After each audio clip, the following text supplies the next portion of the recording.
course, at the Mahakumbh Mahasammelan, UP Chief Minister Yogi Adityanath took the clearest position on Sambal, on the unrest that has gripped Sambal for the past few months. Yogi said that a surgery is needed to counter the cancer of appeasement and that all wounds must be addressed. Let's first listen in to that exclusive statement by the UP Chief Minister. जो संभल में हुआ वो न्यायिक व्यवस्था को रोकने की कोशिश थी या फिर योगी आदित्यनाथ को रोकने की कोशिश थी, जिन्हें एक दिन पहले उपचुनाव में बहुत बड़ी जीत हासिल हुई थी? क्या न्यायिक व्यवस्था को रोकने की कोशिश थी योगी जी, या आपको रोकने की कोशिश थी? देखिए, क्या आपके पार्टी को रोकने की कोशिश थी? देखिए, एक चीज हम बात नोट करें जी। जो लोग देश के अंदर संविधान की पुस्तक लेकर के घूम रहे हैं या संविधान की दुहाई दे रहे हैं, इन लोगों ने बाबा साहब डॉक्टर भीमराव अंबेडकर जी के द्वारा बनाए गए संविधान की सबसे ज्यादा अवहेलना की। तो जो लोग भारत के संविधान की मूल भावनाओं का ही विरुद्ध आचरण करते हो जी, उन लोगों से उम्मीद करना कि वे भारत के न्यायालय का सम्मान करेंगे, उनसे उम्मीद करना कि भारत के लोकतंत्र का सम्मान करेंगे, ये सब क्या है? क्या हल्ला बोल का नारा क्या ये संवैधानिक नारा था? ये लूट खसोट करना, तोड़ फोड़ करना, बेटियों की सुरक्षा के साथ खिलवाड़ करना, व्यापारियों की सुरक्षा पे सेंध लगाना, क्या ये संवैधानिक था? क्या यही तो होता था समाजवादी पार्टी की सरकार के समय? इन लोगों से क्या उम्मीद आप करते हैं? कोई उम्मीद पहले भी नहीं थी, आज भी नहीं। इन्होंने कभी नहीं माना। देखिए, हम तो धन्यवाद देना चाहेंगे माननीय उच्चतम न्यायालय को, जिन्होंने सर्वसम्मति से अयोध्या में से राम जन्मभूमि से जुड़े हुए वर्षों के विवाद का जी एक सर्वसम्मत समाधान दिया है और हमेशा के लिए विवाद शांत हुआ।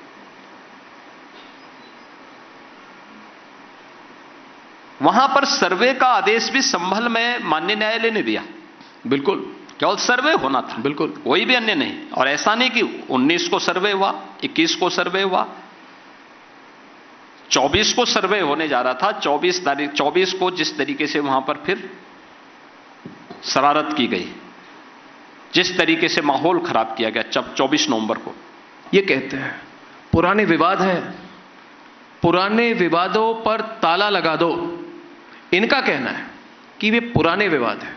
फिर कहते हैं प्लेसेस ऑफ वर्शिप एक्ट है, तो कह रहे पुराने विवादों पर को बंद करके रखो, इनको फिर से खुरेदने की जरूरत नहीं है। तो उनको आप क्या कहेंगे योगी जी? देखिए, पुराना जख्म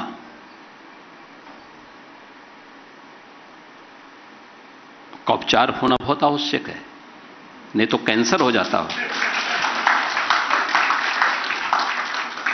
उसका समाधान होना बहुत आवश्यक है, क्योंकि ये उपचार की प्रक्रिया के साथ अन्यथा कितनी भी कीमोथेरेपी और रेडियोथेरेपी आप देते रहेंगे, उसका समाधान नहीं होने वाला है। सर्जरी एक बार होगी और उस सर्जरी के लिए हमें तैयार रहना होगा।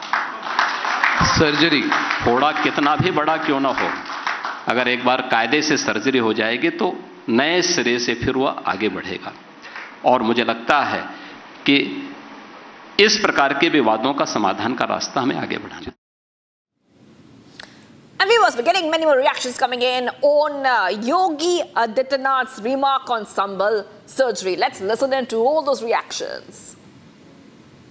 लगभग 7 लाख से के इर्द गिर्द जो है वो मस्जिदें और इबादतगाहें मुस्लिम समाज की हैं भारत में, और कुछ ऐसी हैं जो कि विवादों के घेरे में हैं और जिसके बारे में कि तमाम तरह के जो है वो तर्क और तथ्य सामने आ रहे हैं, उसका समाधान जरूरी है।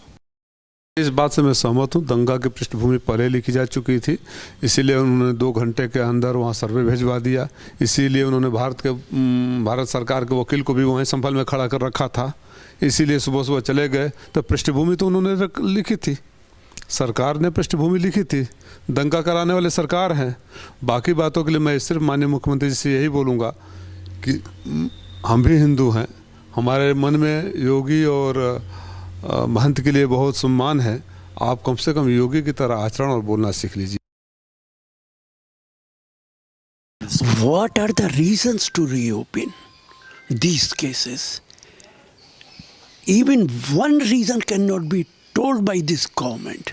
And if you are reopening criminal cases of 78 criminal rights which took place in Sambhal, there are thousands, hundreds and hundreds criminal rights had taken place in Uttar Pradesh in last 75 years. Then you should probe what happened in Malyana, in Bijnor, Muradabad, Aligarh, so many places. And with due respect, if I demand that criminal rights took place in Gujarat in 2002, it should be reopened. Whether they will reopen it? No, not at all. So they have mindset to torture a particular community. And viewers, in a very unfortunate incident, at least 6 people were killed and dozens injured.